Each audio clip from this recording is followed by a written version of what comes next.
YouTube channel, right? I have tried this first time.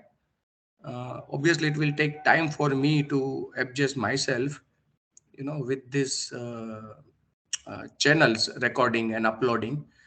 Still, it is in preliminary stage. I am trying first time, and that's the reason there may be one or two things which is missed out, or the video have not been uploaded in a proper way. But by one or two times, by this semester or next semester, I will be equipped myself with how this technology is working, and how it can be utilized for the maximum benefits. Still, we are exploring only a primary benefits of uploading the videos to the YouTube channels. Is it any problem any one of you are facing in watching the videos on YouTube channels? No, sir. No, sir. No, sir. Okay fine, fair enough. उसको मैं थोड़ा और improve करूंगा. मुझे अभी भी मेरे हिसाब से अप्रोप्रिएट नहीं लग रहा है, because there should be some anyway, but that I will learn later on. But I am very well aware of it that it is sufficient for the exam purpose, right? So exam purpose के लिए काफी है, लेकिन उसमें और भी बहुत कुछ अरेंजमेंट ऑर्गेनाइजेशन कर सकते हैं ताकि आप एग्जाम के अंदर अपना टाइम सेव कर सको. I will try by this Sunday that every video, there should be a title of every video and what it contains, it should be there, so that when you are preparing for your exam, it should be, you can watch only those videos where you want to watch, where you want to learn. Otherwise you can just go through your materials. So that's what I would try to do by this Sunday. I have a lot of things in my mind, but to be very honest, because I am involved in so many other duties in universities, this time I'm literally tired of it, because I am not able to decide where I am on a particular day, right? So that creates a problem. I already told to the Ketan sir that, sir, I am not able to decide what to do. They will look into that, and then I would be, but by the time your exam gets over, so for you it is not a benefit. Anyway, so yesterday we are discussing about the NBFCs. Let's start with discussion further. The master's directions which are issued and which is required to be complied by the NBFCs, right? So this is very, very important topics which all of you need to understand. Yesterday we learned about the compliance of the prudential norms by the NBFCs. Am I right? Yes, sir. Yes, sir. Right. So today we are going to discuss about the master directions, uh, or the norms, that is to be followed by the NBFCs. Uh, so that is, go through that. So those who are not able to, so there is a Reserve Bank regulations 2016.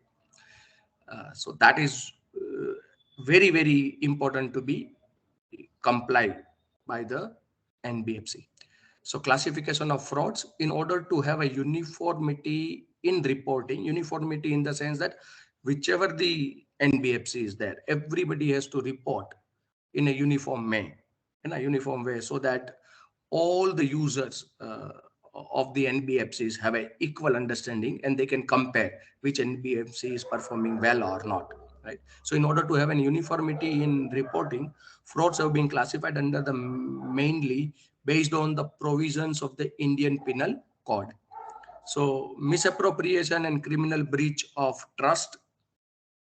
So any kind of fund which is not utilized for the purpose for which the fund has been utilized, fund has been raised actually, then it is to be treated as misappropriations, right? So if if I am giving you some money with an objective of to be utilized for a particular activity, and that fund is not used for that particular activity, it should be treated as a misappropriation of the fund. And the criminal breach of trust. So that money is provided with a specific activity, for a specific activity, and you are intentionally, criminal in the sense means you are willingly and not applying for that activity, and you represent that particular activity which is not at all anticipated by the person who is providing the fund. So that is what is to be treated as right, a criminal breach of trust. So for that, master directions are there. Fraudulent encashment through a forged documents. A fraudulent encashment means गलत तरीके से पैसा लिया. All these are, with malified intentions. And the malpractices is carried out by the NBFC, which is not at all tolerable, right? Forged document means जहाँ पे signature गलत तरीके से signature करके इंस्ट्रूमेंट को यूज करके है ना फंड को मिसअप्रोप्रिएट किया गया है. Manipulation of books of accounts or through fictitious accounts or conversion of properties. Unauthorized credit facility extended for a reward or for an illegal gratifications. Negligence and cash shortage.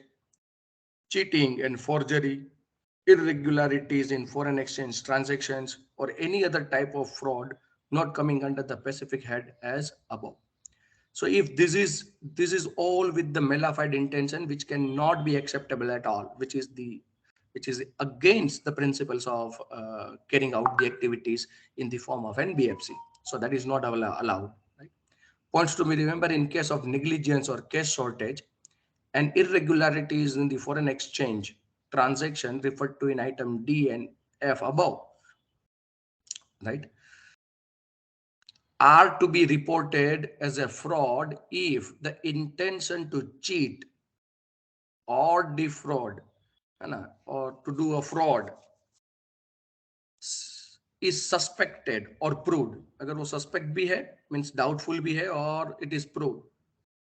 However, the following cases where fraudulent intention is not suspected or proved at the time of detection will be treated as fraud and reported accordingly.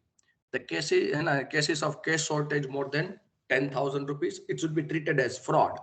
So whenever there is a physical verification of cash and there is a cash shortage of rupees 10,000 or more, it should be treated as straight away as a fraud. And in case of cash shortage more than 5,000 rupees, if detected by the management or auditor or inspecting officer and not reported on the occurrence by the persons handling the cash. So if they are not reported by then it should be treated as fraud, and then the master directions to be followed. That is the malified practices which is adopted by the NBFCs. Then investments and credit company points to be related to the investments, right?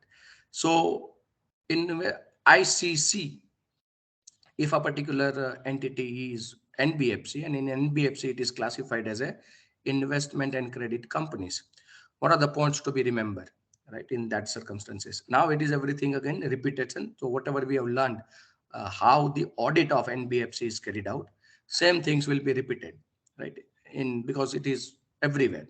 So I think let me just go through that this audit, right, this is a topic of audit of NBFC. So whatever is covered over here one or another way, that will be again to be subject to be covered over here in case of investment and credit companies.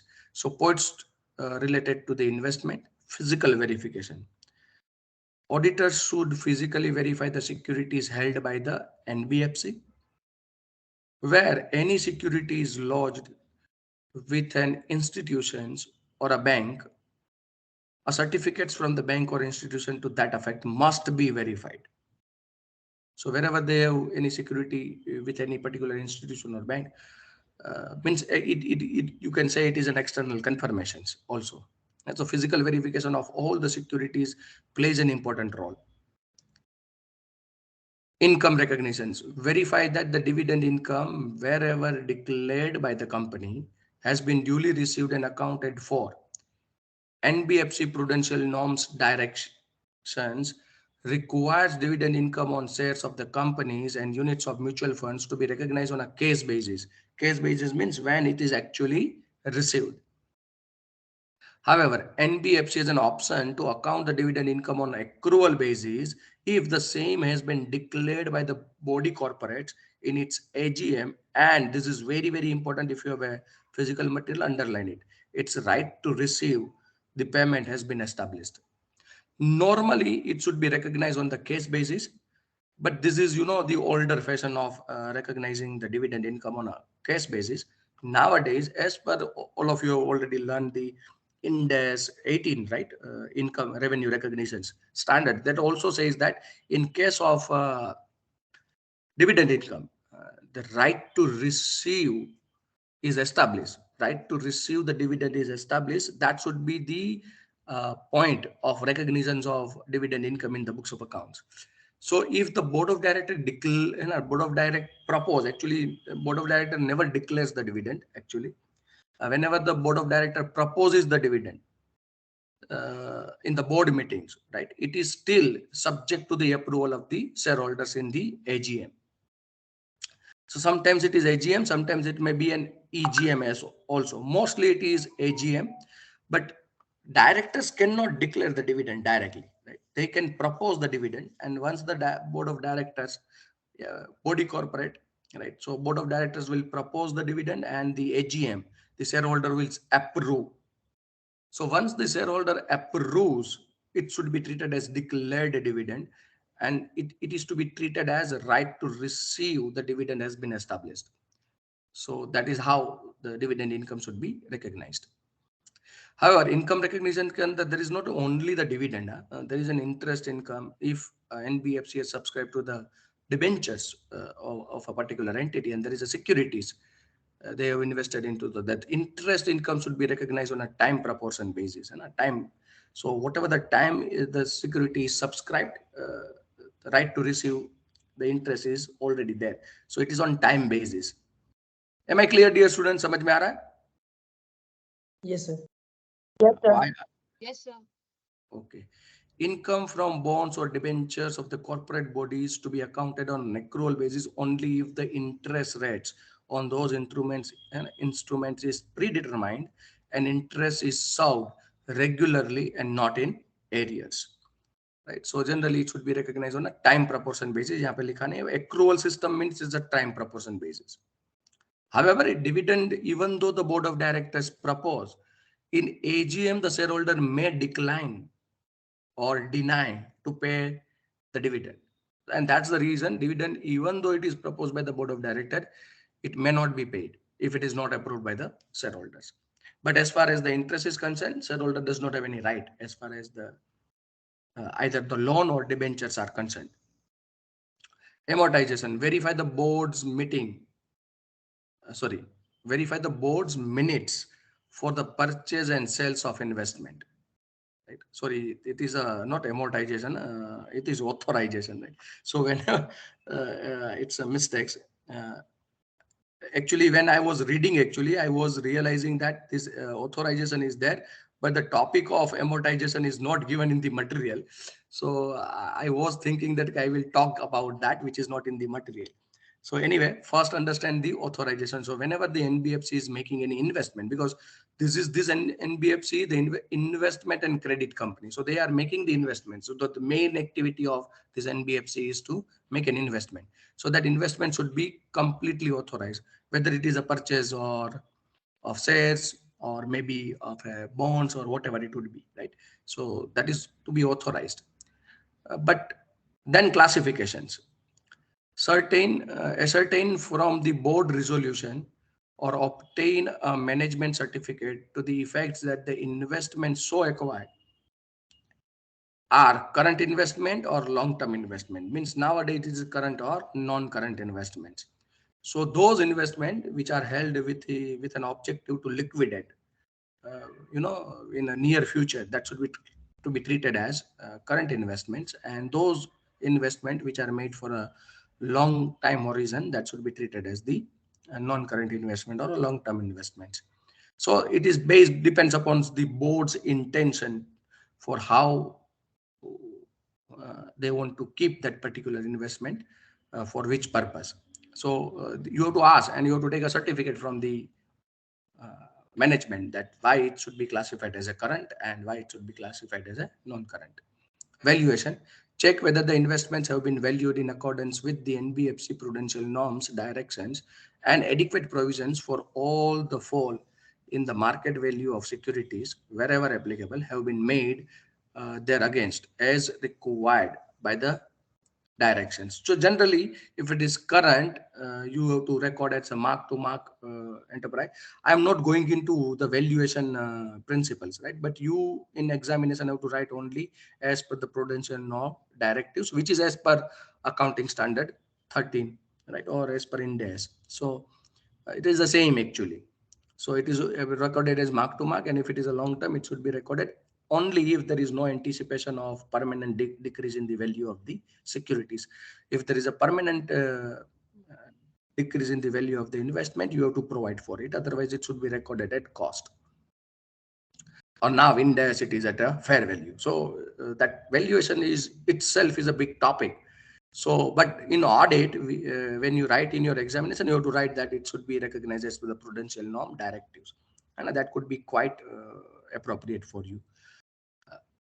Compliance is of accounting standard 13. An auditor will have to ascertain whether the requirements of account standard 13, accounting for investment, or other accounting standard as applicable, that is the Ind AS, to the extent they are not inconsistent with the directions, have been duly complied with by the NBFCs.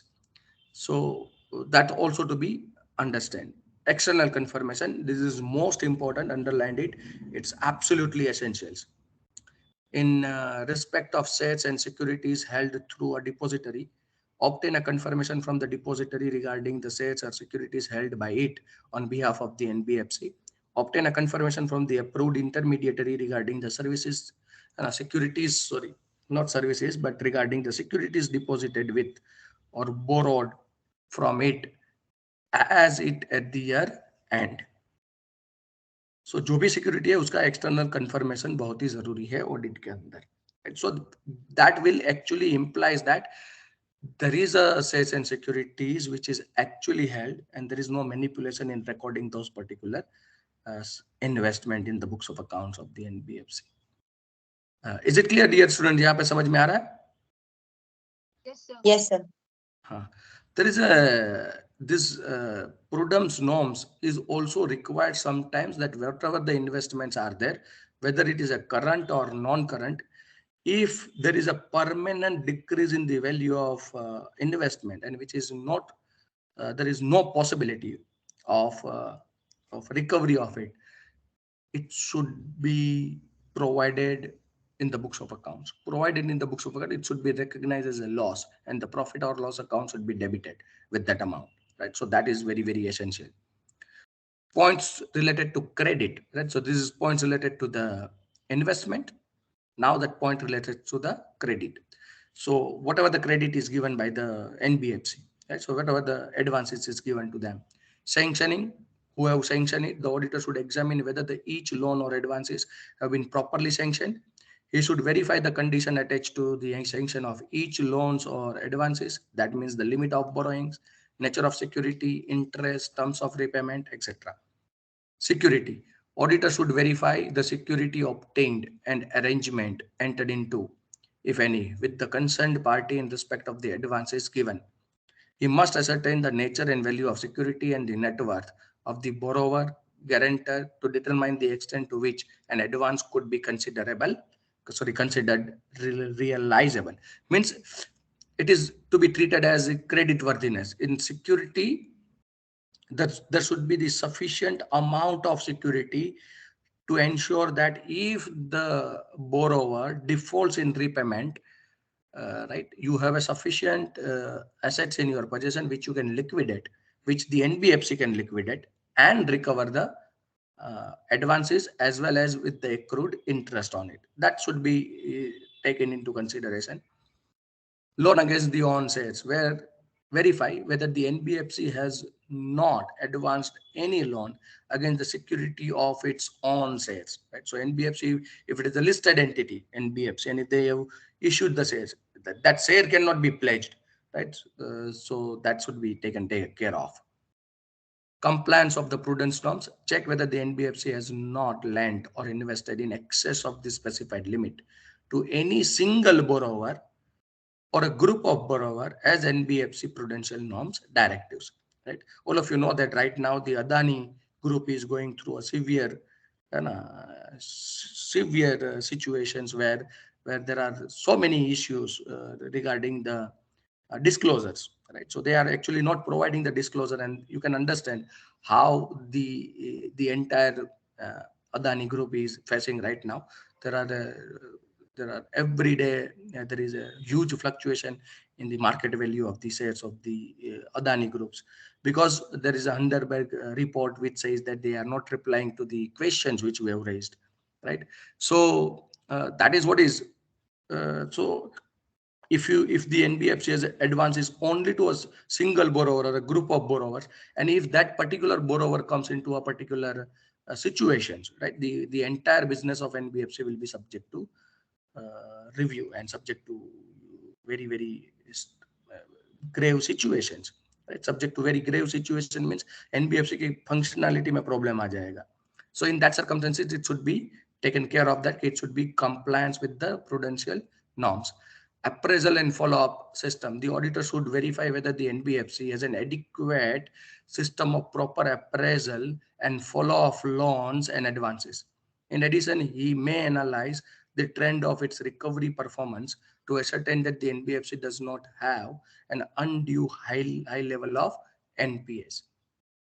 तो उनके पास उतनी जो भी loans and advances दी गई है उसके अंदर से उनका time to time follow up होना चाहिए, प्रॉपर अप्रेजल होना चाहिए, and if there is any particular loan which is not repaid on a timely basis, they have to take the proper course of actions to recover the funds and to ensure that the securities which are in the possession of the NBFCs is appropriate, and it is also not lose its value. Not only that, here it is taking about the follow-up of loans and advances. You need to understand whatever the loans and advances which is sanctioned by the NBFCs and whatever the security they have obtained at the time of sanction.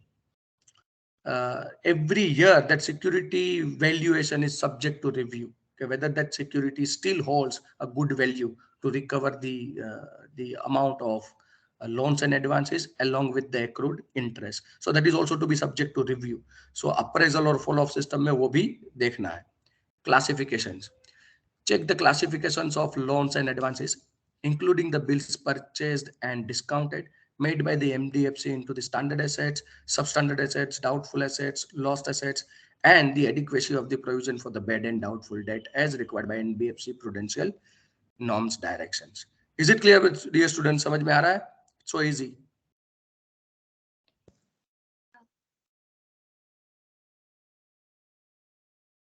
Any questions up to this moment? No, sir. No, sir. Okay. In addition to the report made by the auditor under section 143 of the Companies Act 2013, because it's an NBFC, C means the companies, right? Non-banking financial companies, NBFC. So as it is, so they obviously they are the companies, so they have to issue an audit report, which is obviously in compliance with the CARO 2020. The auditors should also make a separate report to the board of directors of the company on the matter specified in paragraph 3 and 4 of the directions, right? So that is all are the exclusive requirements, right? So this we are going to discuss. Simple to understand, but difficult to remember. Yes. Sir इसका title बता दीजिए ना. Matters to be reported by the auditors in the audit report, matters to be included in the audit report in case of NBFC. Actually NBFC, right? Title उसका यही है, दिखाई नहीं देगा, लेकिन ऑडिट रिपोर्ट के साथ जो एडिशनल मैटर है in case of NBFC, that is. Am I clear? Sir repeat करो ना. Matters to be included in audit report in case of NBFC. Matters to be reported or matters to be included, either reported or included in audit report in case of NBFC. Clear?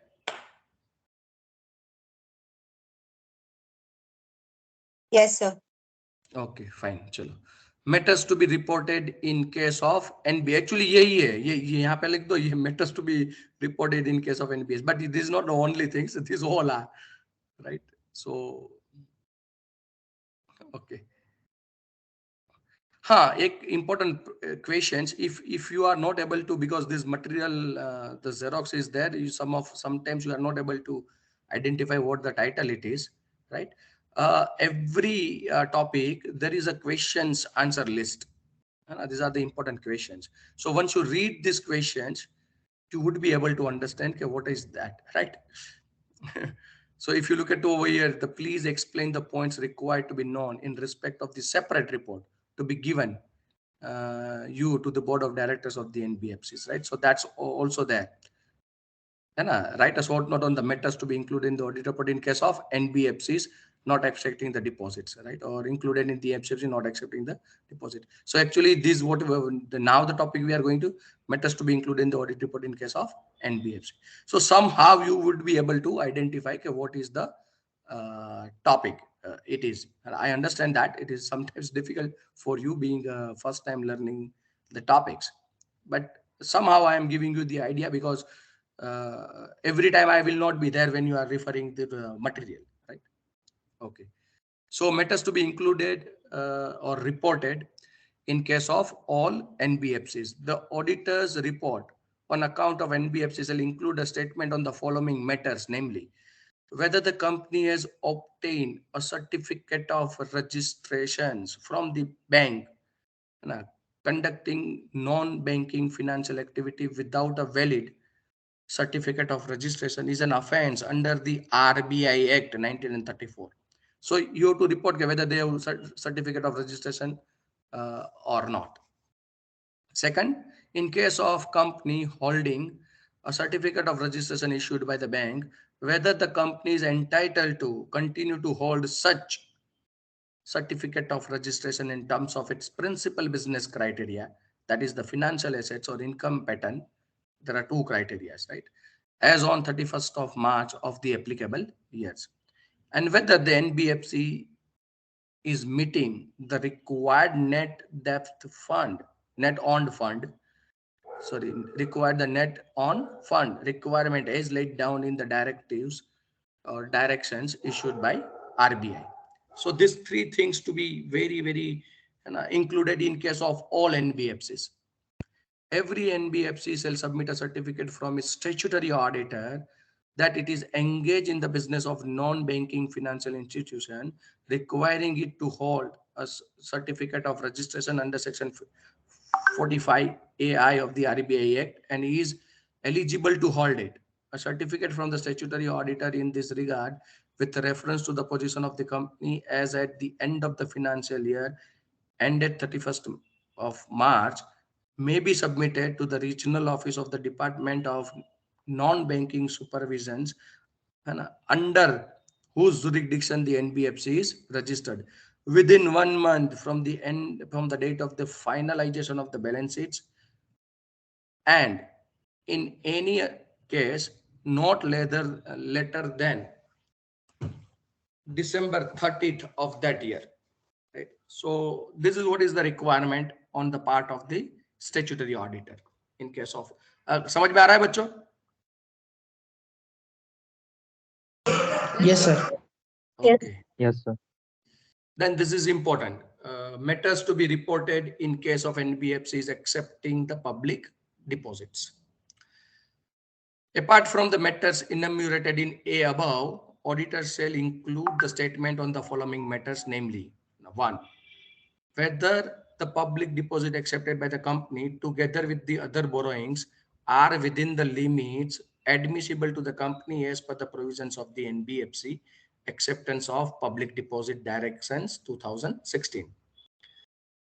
So they have accepted and they have complied with these directions. Whether the public deposit held by the company in excess of the quantum of such deposits permissible to it under the provisions of NBFC acceptance of public deposits, Reserve Bank Directives 2016 are regularized in the manner provided. Right? So it is regularized also. That should be to be reported by the auditor in his audit report. Whether the NBFC is accepting the public deposit without minimum investment grade credit rating from an approved credit rating agency as per the provisions of the NBFC Acceptance of Public Deposit Reserve Bank Directions 2016. We cannot learn everything, right? So I understand that ये requirement है. Now this requirement के अंदर there are number of conditions and terms are there which is required to be satisfied by the NBFC. And while the auditor is performing an audit of NBFC, the auditor and his team will obviously ensure that all the requirements satisfied, and then they will include that they are complying with these requirements. But for you, you need to understand that they are accepting the public deposit without minimum investment grade facility. They are complying. That's what you have to learn right now, because otherwise that itself is one of the topics to be learned. Whether the capital adequacy ratio as disclosed in the return submitted by the banks has been correctly determined, and whether such ratio is in compliance with the minimum prescribed CRA requirement. So that is to be capital adequacy ratio plays an important role in NBFC as well as in banks, right? Audit of banks. In respect of NBFCs referred to in clause 3 above, public deposits, whether the credit rating for each of the fixed deposit schemes that has been assigned by one of the credit rating agency listed in NBFC Acceptance of Public Deposit Reserve Bank Directions 2016 is in force. So the rating agency, they are existing and they are complying with these requirements. Whether the aggregate amount of deposit outstanding as at any point during the year has exceeds the limit specified by such credit rating agency. So that is also to be checked that. So credit rating, again, it is going to be subject to change and review. Once the credit rating is given, it doesn't mean that the credit rating will remain the same. So there is a tenure for the credit rating, and the credit rating agency will do the credit rating of the NBFC on a regular basis. So whenever there is a change in credit rating agency, this limit should be, to be verified, and it should be within the prescribed limits. Whether the bank has violated any restriction on acceptance of public deposits as provided in the NBFC Acceptance of Public Deposit Reserve Bank Direction 2016. Obviously, they will never do that. But if they do, it is the duty of an auditor to ensure that there is no violation of acceptance of public deposit. Whether the company has defaulted in paying to its depositor the interest and or principal amount of the deposit after such interest and or principal becomes due. So there is no default on part of NBFC of repayment of their public deposit along with the interest. If it is so, auditor has to mention in his audit report. Whether the company has complied with the prudential norms on income recognitions, accounting standard, asset classification, provisioning for bad and doubtful debts, and concentration of credit or investment as specified in the directions. So they have to mandatorily comply with the prudential norms, and then there is a non-compliance of prudential norms. It should be highlighted by the auditor in his audit report. Whether the company has complied with the liquid assets requirement as prescribed by the bank, and whether the details of the designated bank in which the approved securities are held is communicated to the concerned officers. Obviously, every NBFC has to maintain the liquid asset. Like all of you know that in case of banks, they have to keep certain amount of their assets into the form of cash, because there are in bank number of people will come for withdrawal of their deposits whenever they require. So there should be some liquid assets should be there, and there are whatever the directives are there, it should be duly complied with. The company has furnished to the bank within a stipulated period the return on the deposit in the prescribed forms. So it is one of the requirement that the NBFC has to submit the return of whatever the deposits they have. So it should be duly furnished on a timely basis, and there is no delay or default in furnishing the return of the deposits. So here you have to write on, furnished or return on deposits. Whether the company has furnished to the bank within a stipulated period the quarterly return on a prudential norms as specified in the NBFC written Reserve Bank Directions 2016. So quarterly statements of compliances on the prudential norms is also required to be furnished, and whether it is furnished on a regular basis or not, or whether there is any delay or default in submission of it. If it is so, you have to report in the audit report. Whether in case of opening of the new branches or offices to collect the deposits, or in case of closure of existing branches, offices, or in case of appointment of agent, the company has complied with the requirement contained in NBFC acceptance of deposit and a public deposits Reserve Bank directives 2016. So whatever the deposit they are accepting, they are subject to certain rules and regulations which is contained in this directive of 2016. So whether and not only these directives, everywhere it is written, let me clear it, that there are also certain circulars and time to time there are circulars which are generally issued every 6 months. So RBI is issuing the circulars for NBFCs and for banks both. So time to time the RBI also issuing the circulars and notifications. So that circulars and notification is also required to be satisfied, not only these directives. And most of the time there are the amendment into these directives, right? So ये जो directions है NBFC acceptance of public deposit reserve bank direction 2016, उसके अंदर भी amendment होते हैं. 16 है, लेकिन जैसे इनकम टैक्स एक्ट में जैसे ये बजट आया तो बजट के अंदर भी चेंजेस है, तो that will be incorporated in the companies act 2000 income tax act 1961. वो चेंजेस होते हैं, तो सेम वे यहाँ पे भी चेंजेस होते हैं. So that is to be required to be satisfied. It doesn't mean के ये जो अर्लियर एक्ट था उसका मैंने कंप्लायंस कर दिया और फिर सर्कुलर और अमेंडमेंट आए उसका कंप्लायंस नहीं हुआ. So at the time of performance of the audit, it is the duty of an auditor, whatever the amendments are there, it also required to be complied with. And if it is not complied, it should be adequately incorporated into the audit report, right? Then matters to be reported in case of NBFCs not accepting the public deposit. वहां पे काम थोड़ा easy हो जाएगा. जहां पे भी public के पैसे होंगे वहां पे NBFC की disclosure requirements और है ना information to be provided while preparation of the financial statement will enhance, क्योंकि वो public के पैसे use कर रहे हैं, right? So if they make a default or they give the advances to someone which is not recoverable and it becomes NPA, it will be a huge concern, because the investors who are putting the deposit with the NBFC, they are the investor and their interests have not been protected, right? So that's the reason if they are accepting the public deposits, there are stringent rules which is required to be followed. But if they are not accepting the public deposit, obviously, so they are using their own funds, right?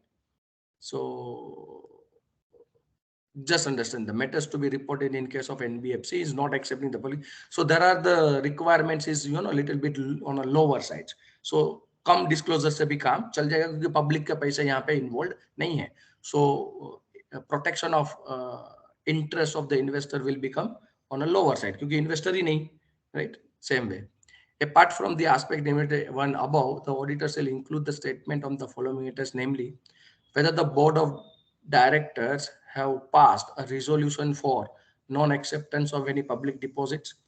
तो अरे उनके पास already sufficient public deposit है, तो public deposit के बारे में तो जहाँ पे ये सारे आपको रिक्वायरमेंट सेटिस्फाइड करनी ही करनी. अगर नहीं करते वो पब्लिक डिपॉजिट एक्सेप्ट नहीं करते तो उसका रिजोल्यूशन चाहिए. उसकी copy as a auditor I will take and I will mention that in audit report they are not accepting the public deposits. Whether the company has accepted any public deposit during the relevant period, और ये circular है और फिर accept किए, then it is a contradictory, then you have to take the cognizance of it. Whether the company has complied with the prudential norms related to the income recognitions, accounting standards, asset classification, provisioning for bad and doubtful debts as applicable to it as far as the advance is given, and respect of systematically important non-deposits taking NBFCs. Capital adequacy ratios, obviously, which we have learned all the way, and the annual statement of capital funds and assets requirement, right?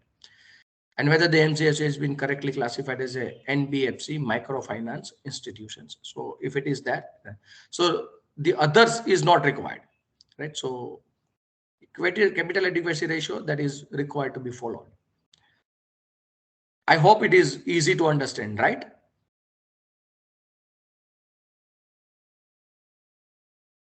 Yes, sir. Okay, fine. Matters to be reported in case of companies not required to hold the certificate of registration because they are not applicable. Apart from the matters enumerated A or A1 above, where the company has obtained a specific advice from the bank that it is not required to hold the certificate of registration from the bank, the auditor shall include a statement that the company is complying with the conditions stipulated as advised by the bank. So simple. उनको अगर registration certificate applicable नहीं है, two criteria are there which we have already learned right yesterday. So if they don't want to fall into that, the auditor has to mention that. Reasons to be stated for unfavorable or qualified statements. अगर auditor कोई unqualified report देता है NBFC के transaction appropriate नहीं है, there are none compliances, then it should be given with the reasons, right? Where the audit report, the statement regarding any of the item referred to in paragraph 3 above is unfavorable or qualified, means it is not complying with a particular directives or directions of 2016. The auditor's report shall also state the reasons for such unfavorable or qualified statement, है ना, as the case may be. तो simple है, अगर non-compliance है, the reason should be given why the auditor is expressing a qualified opinion. Where the auditor is unable to express any opinion on any of the items referred to in paragraph 3 above, his report shall indicate such facts together with the reasons thereof. Obviously, अगर वो opinion नहीं दे सकता है, तो why he is not able to express an opinion, उसके reasons भी देने पड़ेंगे. Depend अगर आप ये as an auditor I want to examine all this, but they don't providing me the. Let me give you a simple example of point number 4.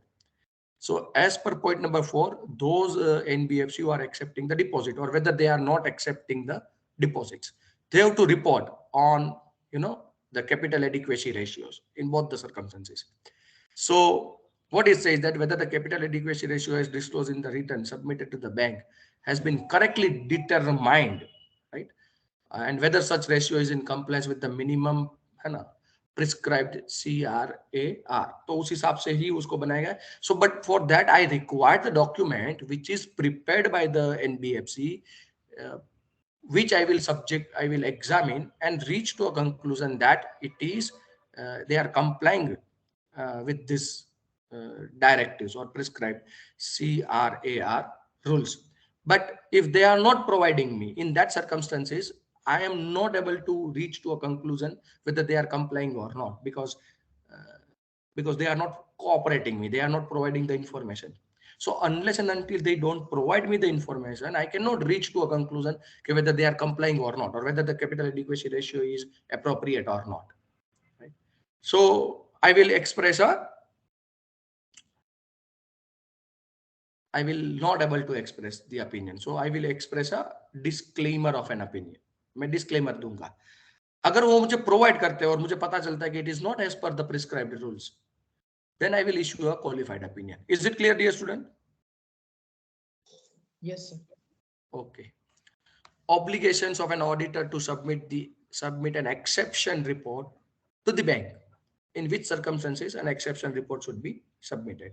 Where in case of an NBFC, the statement regarding any of the items referred to in para 3 is unfavorable or qualified, or in the opinion of the auditors of the company has not complied with the provisions of Chapter 3B of the Reserve Bank of India Act 1934 or the NBFC Acceptance of Public Deposit Reserve Bank Directions 2016 or NBFC Non-Systematically Important Non-Deposit Taking Company Reserve Bank Directions 2016 and NBFC Systematically Important Non-Deposit Taking Company and Deposit Taking Company Reserve Bank Direction 2016.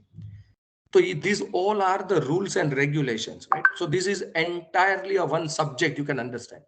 हमने ये कोई भी law पढ़ा नहीं है, कोई पढ़ भी नहीं सकते, right? Because it is not possible. So जो banking कर रहे होंगे, जो एमकॉम के बच्चे हैं जो बैंकिंग पढ़ रहे होंगे और जो बैंक के अंदर जॉब करेंगे और एनबीएफसी में कोई लोग जॉब कर रहे हैं, अगर आप में से एमकॉम करने के बाद अगर आपको एनबीएफसी में जॉब मिलती है तो आपको ये सब पढ़ना चाहिए कि इन सब के रेगुलेशंस क्या है, डायरेक्टिव्स क्या है, और क्या आप जिस एनबीएफसी में काम कर रहे हो whether they are complying with this or not. Right? So itself is a big career, right? To getting a job in NBFC, it's a career. To getting a job in banks, it's a career, right? Same way, if you got a job in insurance, right? It is one of the career. So relating to that, you have to learn. Otherwise, whatever you are learning in the classrooms, that is applicable to the most of the entities, right? Apart from this banks, insurance, NBFCs, right? Something like that. So if there is none of the compliance of A, B, and C, अगर किसी भी act का या directives का अगर compliances नहीं है, it shall be the obligation of the auditor to make a report containing the detail of such unfavorable or qualified statement and or the about a non-compliance, as the case may be, in respect of the company to the concerned regional office of the Department of Non-Banking Supervision of the bank under whose jurisdiction the registered office of the company is located. तो फिर उनको ये duty हो जाएगी. It is an obligations of the auditor. So underlined it. It is an obligations. So you have to write it. है ना? Items unfavorable qualified. Then ABC means this act, obligation on the part of auditor to make a report to the non-banking supervisions of the bank jurisdiction under which the company is located. It is mandatory. The duty of the auditor to submit the exception report shall be to report only the contravention of the provisions of the RBI Act 1934, directions, guidelines, instruction, and such report shall not contain any statement with respect to compliances of any of those provisions. So whatever this sub report should contain only the non-compliances of any of the three ABC. Is it clear, dear students? Yes, sir. Yes, sir. Yes, sir. So that's what is included in your syllabus. We are reaching to the nearer to the completion of the syllabus. I am compliance with the CARO 2020. I am keeping aside. तो इसको हम syllabus में से छोड़ रहे हैं. ठीक है? So last 2 pages you also leave it, right? Am I clear? Okay, sir. Yes, sir. Okay, sir. So हमारे यूनिट नंबर 4 यहाँ पे कंप्लीट हो रहा है. बहुत सारे टॉपिक्स है इसके अंदर, राइट? इसके अंदर से 15 मार्क्स का एग्जाम में आने वाला है. Question number 4, right? So prepare well, right? Now let's take a break. It is 9:23. So I am now stop the recording.